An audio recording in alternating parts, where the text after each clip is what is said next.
plus en ce qui concerne les problèmes d'attitude et comportement. Admettons quelqu'un qui s'est converti, il pratique la sanctification, mais selon les processus, on remarque qu'à l'extérieur, la personne s'habille bien modeste, d'une bonne façon, que son apparence change plus vite et ses comportements et son attitude. Est-ce qu'on va dire que ça fait partie quand même du processus de la sanctification, ou peut-être c'est la personne qui essaie de faire de sa façon, parce que vous avez toujours abordé cet aspect-là intérieur en premier, comme quoi quand Dieu transforme quelqu'un, le travail se fait d'abord à l'intérieur et l'extérieur va être agréable par après. Alors, c'est ça.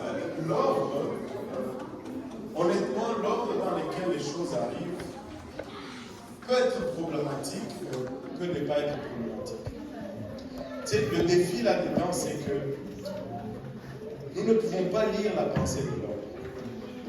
Et vu que nous ne pouvons pas lire la pensée, ça devient dangereux de mettre une opinion. Parce que nous n'avons pas d'éléments essentiels pour dire si c'est bon ou si c'est pas bon. Tu peux avoir 3 personnes différentes qui viennent à l'église et peut-être juste par conformisme, elles changent leur façon de s'habiller. Mais tu vas voir une qui suit son processus et qui grandit dans le Seigneur et qui arrive à être un bon serviteur de l'Éternel.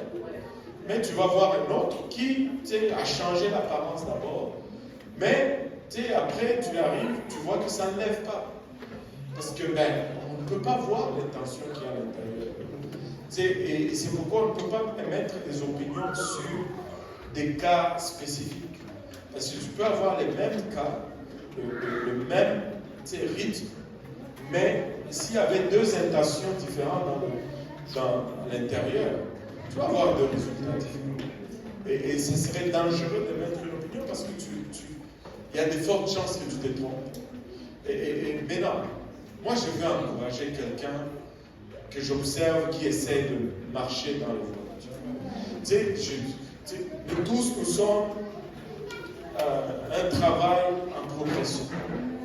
Dieu n'a pas fini encore avec moi. Dieu n'a pas fini encore avec vous. Et tu sais, ça ne finira probablement pas jusqu'à ce qu'on meure.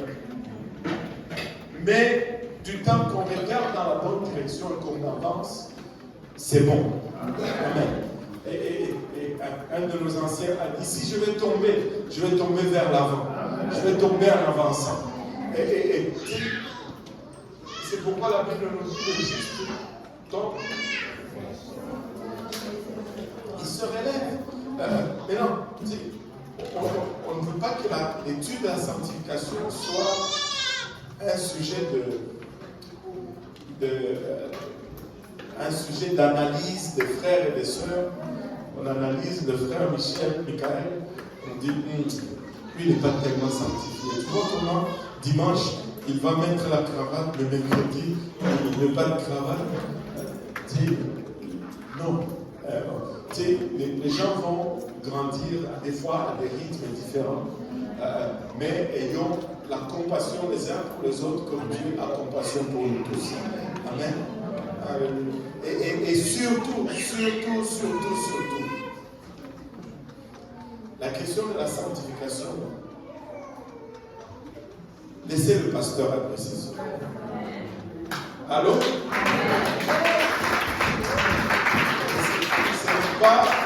Ce n'est pas ta responsabilité. Amen. Toi, ta responsabilité, c'est d'aimer cette personne, de la chérir, de la nourrir, afin qu'elle ait le goût. Quand quelqu'un se frotte à toi, il faut qu'il ait le goût de revenir à l'église. Allô?